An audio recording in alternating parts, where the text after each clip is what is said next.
Hello, hello, hello. Kumusta? May adlaw ka na itong tanan, makaigsuunan, makasampiak. So here we go again. Buhay Amerika, Duterte loyalist, magaingon nga. Kung adunay nahidog mo, tungod sa tumang kakapoy o kaluya, ang imong mga pulong may magadasig kanya sa pagtindog. So mga kasampiak, ano bang pwedeng pag-uusapan natin ngayon? So ang tagal na nating hindi nag-uusap dito or nag-content kasi busy po tayo sa buhay.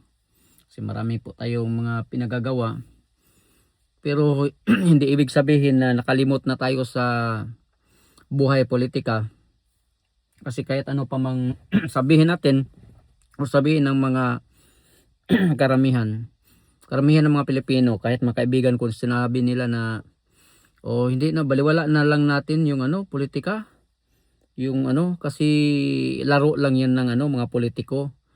Pero hindi kasi ganyan yung buhay. Kasi pag lang natin, iasa lang natin sa bahala na lang, magluklok lang tayo ng bahala lang sa atin na magluklok tayo ng mga walang kwentang mga politiko na walang pagmamahal sa kanilang trabaho at sa sambayan ng Pilipino.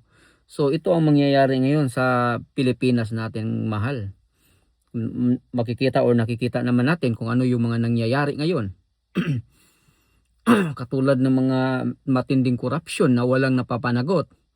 Matinding krisis ngayon dahil sa pandaigdigang problema, itong war conflict, itong giyera na lahat naapektuhan, given naman yan dahil sa sa langis, doon natin inaangkat sa ibang bansa. Pero hindi ibig sabihin na walang magagawa itong ating gobyerno. Kumbaga alam na nila kung ano yung mangyayari ahead of time. Dapat sana ginawan na sana nila ng paraan, pero hindi, dahil wala silang pagmamahal sa kanilang trabaho, hindi nila sinasapuso yung kanilang trabaho at wala silang pakialam sa sambayan ng Pilipino talaga. So ngayon babalikan ko muna itong mga nangyayari nung unang si Inday Sara na nagpakita na sabi niya na magdeklara siya na tatakbo ngayong 2028.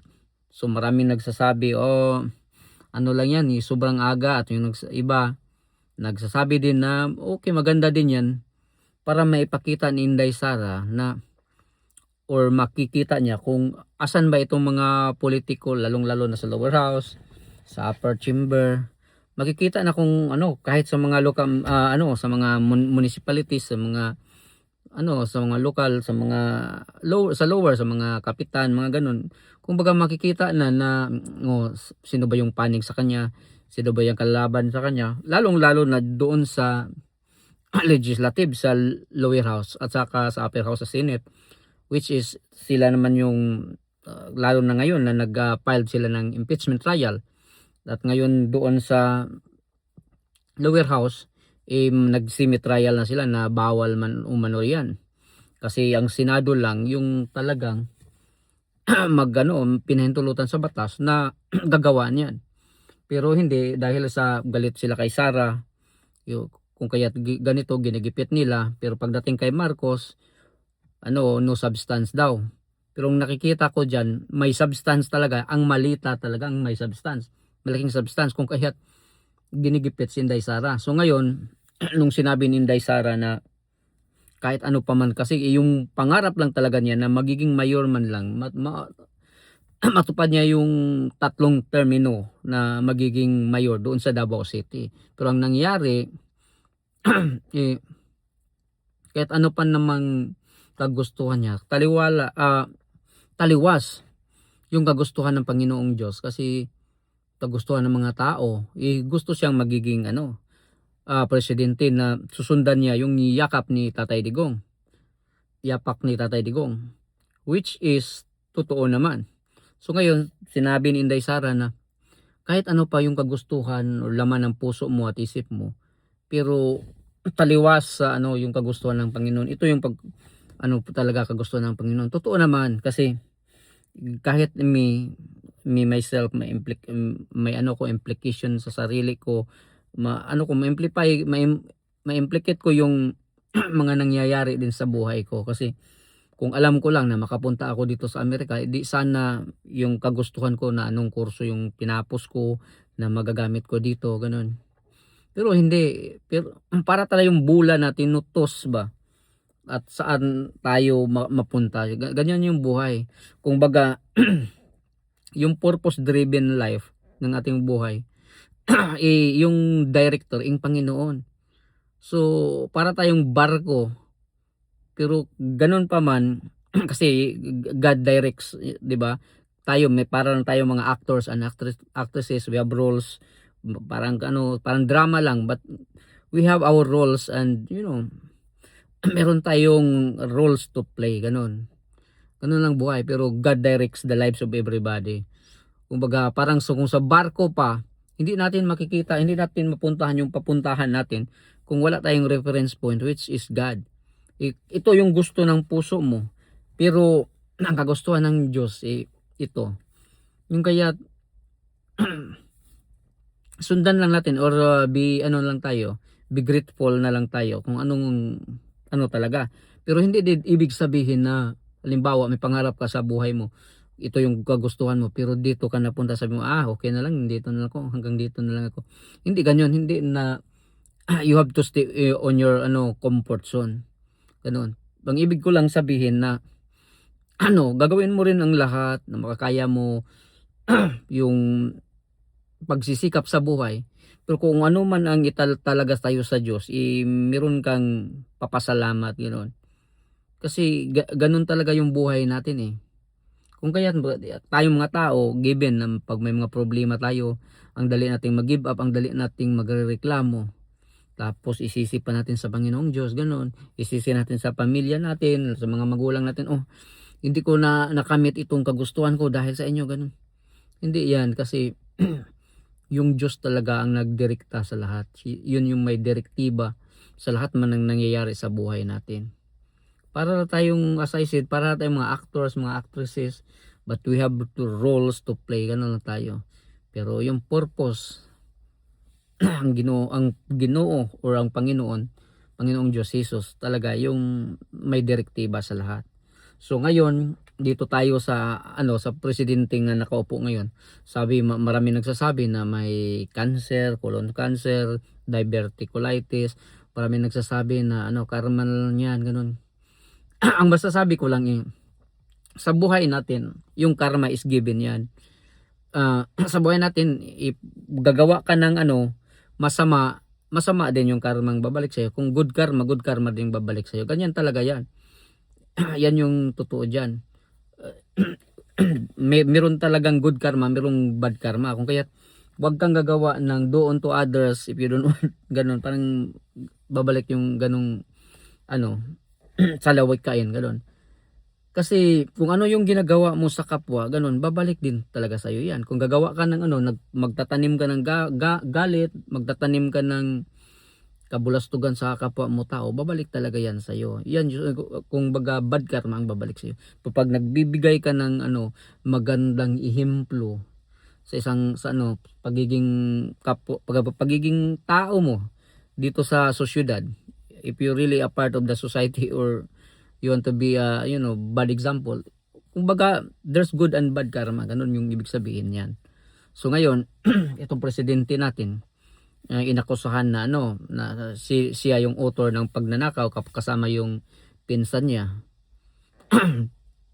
Pero ang mga supporters nila, yung mga loving fans nila, which is given naman kahit gaano pa kasama yung tao, meron naman talagang mga supporters yan, gano'n. Mga kamag-anak, mga friends, or yung mga circles, yung mga mga fanatic talaga. Yung kaya wag tayo magiging fanatic sa politiko. Titingnan natin kung ano yung tama at mali. Kahit naman sa pamilya natin, hindi natin hahayaan or i-tolerate yung mali. So ngayon, sinasabi na si Marcos author ng pagnanakaw, gano'n, di umano. So ngayon, sabi din ng mga fanatics nila na okay lang kasi tumutulong naman. So saang banda siya tumutulong? Saan tumutulong si Marcos? Kung hindi yung nakikita ko naman, mas lalong nalugmok tayo sa kahirapan. mas lalong pabigat sa bayan, sa mga kapwa-tao, kapwa Pilipino. Tapos okay lang sa inyo na magnanakaw tapos magbibigay ng kakarampot na or ayuda or whatsoever na ipamimigay sa inyo, which is hindi naman pira nila, pira naman nating lahat yan, galing sa tax ng bayan. So mag-ala Robin Hood or whatsoever you will say it, which is hindi naman tama. Tapos noong tumataas ngayon ang krisis, itong mga gas, lalong-lalo na yung diesel, ganun, mga gasolina. Tapos sabi nila noong tumaas si Marcos, iba yung ginagawa niya. Nag-check siya ng mga prices ng mga onions, ganun. Pero ang iba naman, yung mga fanatics naman yan, nagsasabi, okay lang kasi nagtatrabaho naman yan. Which is, yan? Anong klaseng trabaho yan? Or dinadivert ba niya yung atensyon ng mga Pilipino para kalimutan na lang itong totoong problema ng lipunan? Yung mga major problems, mga crisis, ganun. Which is hindi naman tama. Itong nakikita ko lang sa mga panatiko, okay lang sa kanila na basta wag lang yung mga Duterte, which is mali yan. Hindi yan. Kung okay lang naman, may man yan, meron man tayong paninindigan, katuwiran, meron tayong na sino yung susuportahan natin. Pero pag hindi na tama talaga, which is hindi na talaga tama, wag na nating itolerate yung mali. Tapos ngayon meron din tayong ngayon, itong may umuusbong na vlogger ngayon, itong yung sino anong pangalan yun, yung Granada, yung family name if I'm not mistaken. Tapos sabi nila may British accent. So tingin ko parang hindi naman, pero magaling lang talaga siya mag-English, magaling siya magpaliwanag, may mga din naman, which is okay lang naman yan kasi paniniwala man niya yan mga niya, meron na tayong freedom of speech, meron tayong freedom of religion, meron tayo, pero may limitation and hindi yan absolute, ganun, may limitation talaga yan. Pero yung hindi lang talaga ako pabor sa kanya. Sabi niya, yung sinasabi niya, parang literal niya talaga, parang may galit siya sa mga Duterte, lalo na kay Tatay Digong, ganun. Tapos niliteral niya yung halimbawa nung yung binaril daw sa gustong barilin sa vagina, whatsoever, yung ganun. Yung mga lahat ng mga sinasabi na lumabas sa bibig ni Tatay Digong, which is naman nakikita naman natin na yun yung way of yung exasperation or anong tawag niyo, yung expression talaga ni Tatay Digong pag siya ay nagagalit, siya ay na-prostrate. Ganyan naman talaga si Tatay Digong, which is hindi naman totoo na gumawa siya ng kabulastugan, which is nakikita naman natin o nakita natin kung gaano siya kamahal ng majority ng mga Pilipino. Sa nakikita ko mga 90 or 90% plus. So, kaya nga yung trust rating niya nung kahit bumaba siya after ng presidency niya, nasa 80% pa rin pataas. 90% ganun. Kasi mahal siya ng sabayan niyang Pilipino, kasi hindi naman tayo bobo mga Pilipino. Kahit ako mismo, first time akong bumibilib ng isang presidente na ganun. Si Tatay Digong lang talaga.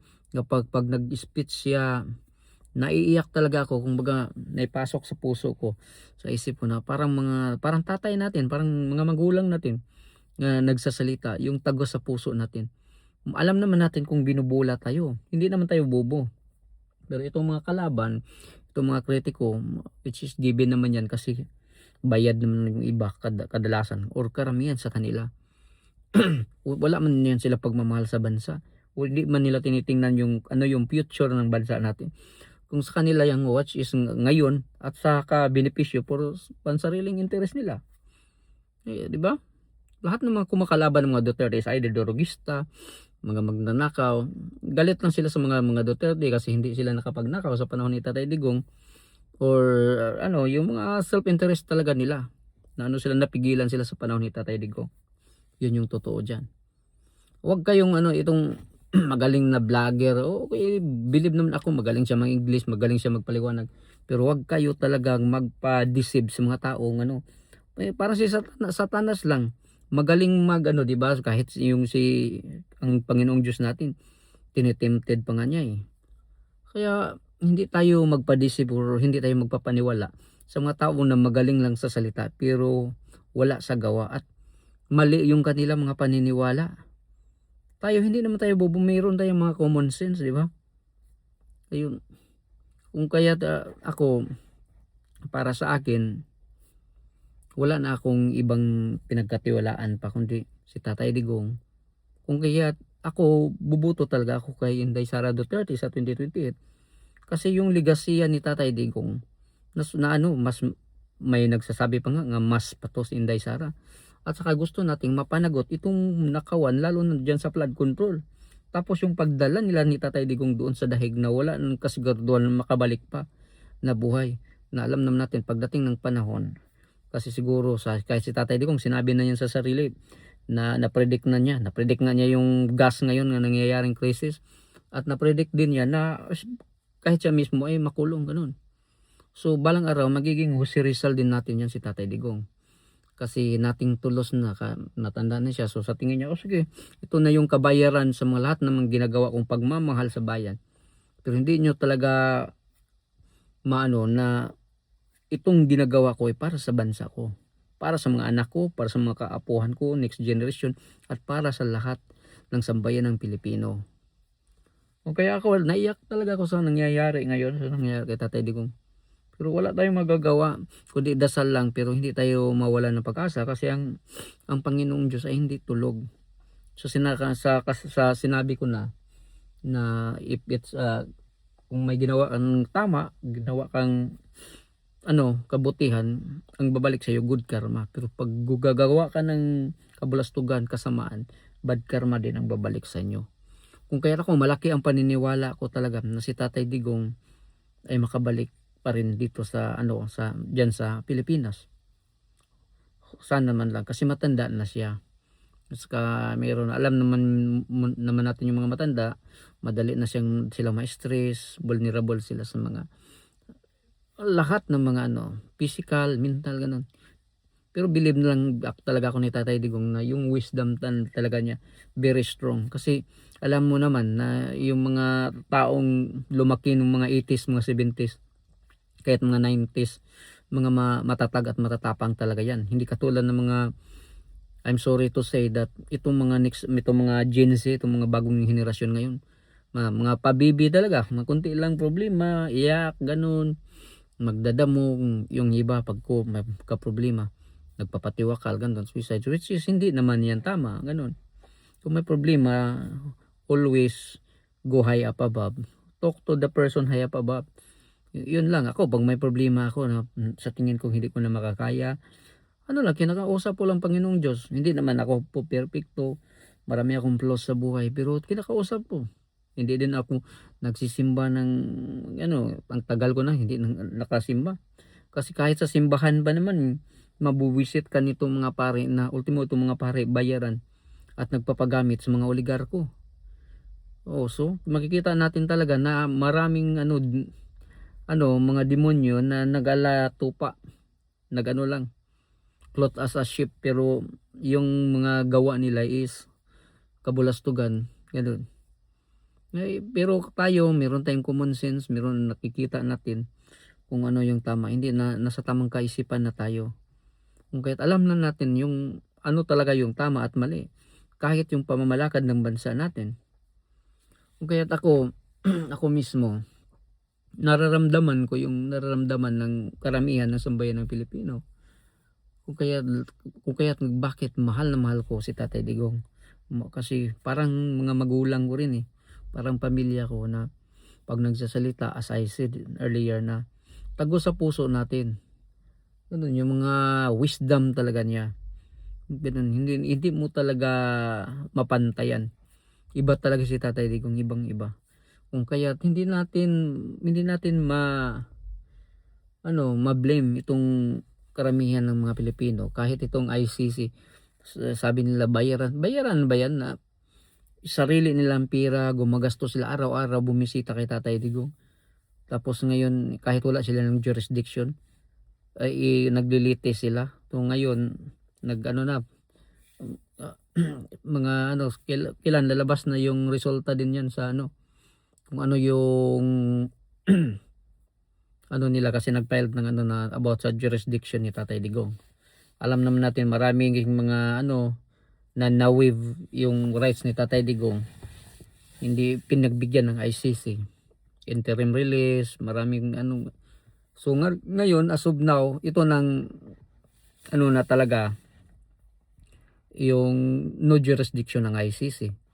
Dahil sa naglilitis sila na hindi dumaan sa local court sa atin, at sa that kinidnap ng si Tatay Digong. So tingnan natin, as I said, we will pray. Ano na tayo, dasal-dasal lang tayo, kasi hindi naman natutulog ang Panginoong Diyos.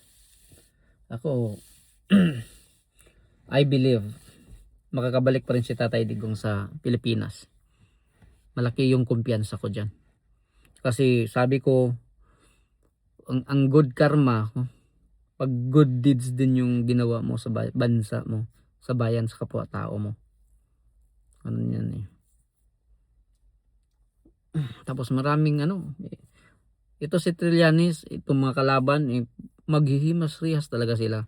Kung kaya ngayon, ano talaga sila, ginawa na nila lang, they're doing all means talaga, all cost talaga, na para mapatalsik talaga si Inday Sara. Pero sa tingin ko, si Inday Sara gusto na talaga ng bloodbath. Kasi sabi, hindi talaga siya mag-resign, kasi binuto siya ng majority ng mga Pilipino. Ayaw niya na ano yung mga Pilipino na bumoto sa kanya. So sa kanya, bahala na kung itong sa ano legislative, kung i-convict ako, ano siya i-impeach, at least hindi siya nag-give up, ginawa niya yung lahat. Tapos may substance daw, pero si Marcos wala daw, walang substance. Wala nga silang ebidensya, gusto pa nila mag-fishing expedition. So ngayon, nakarma na silang lahat, nakarma na sila ni Tatay Digong, nakarma na sila ni Inday Sara, marami ng ano namatay. Ayaw naman natin, ano, masakit naman ano talaga na patay na yung isang tao, pero yun na kinutya, ano, niyurakan yung ano, patay na nga yun, ano, pero hindi nila makukuha yung respect. Katulad ni ako, patay na nga, pero winalang hiya pa, niyurakan yung ano, kasi dahil na rin sa ginawa niya. Yan yung bad karma sa ginawa niya. Yan. Marami sila. Tapos si Marcos ngayon, siya ang lumabas na pinaka worst president. Yung tatay nila pinalibing sa libingan ng bayani, pero pinakulong nila yung taong nagpalibing sa tatay nila. So which is walang utang na loob, na which is tayo mga Pilipino, yan yung pinakauna talaga natin, o yung utang na loob. Kaya nga kahit sa politika, kahit masamang politiko, binuto ng karamihan sa mga Pilipino dahil sa utang na loob. Yan ang hindi dapat, karapat-dapat. Pero si Marcos walang utang na loob. Lahat budulin niya para sa sariling interes niya. So ngayon may narinig tayo na may colon cancer daw, di umano. So yan ang ano, nakarman talaga. Tapos may namatay ng mga mga politiko, mga government employees, na mga magnanakaw, ganun. Tapos itong bago lang, kung totoo, si Gigi Suarez wala na daw. Pero hindi natin alam, kasi dami namang fake news din na wag lang tayong ng fake news. Pero kung totoo man yan, hindi niya makukuha yung respeto ng mga sambayan ng Pilipino. Siya ay bumibilang sa mga politiko na mga kumakalaban sa mga Duterte, na pag kahit patay na sila, nako, yung respeto hindi nila makukuha, at pinagtawanan sila, at sinabihan na karma, ganun. Deserve din sa kanila yan, kasi hindi nila pinahalagahan yung pagkatao nila. So yun lang yung masasabi ko, at maraming salamat sa ating lahat. God bless po.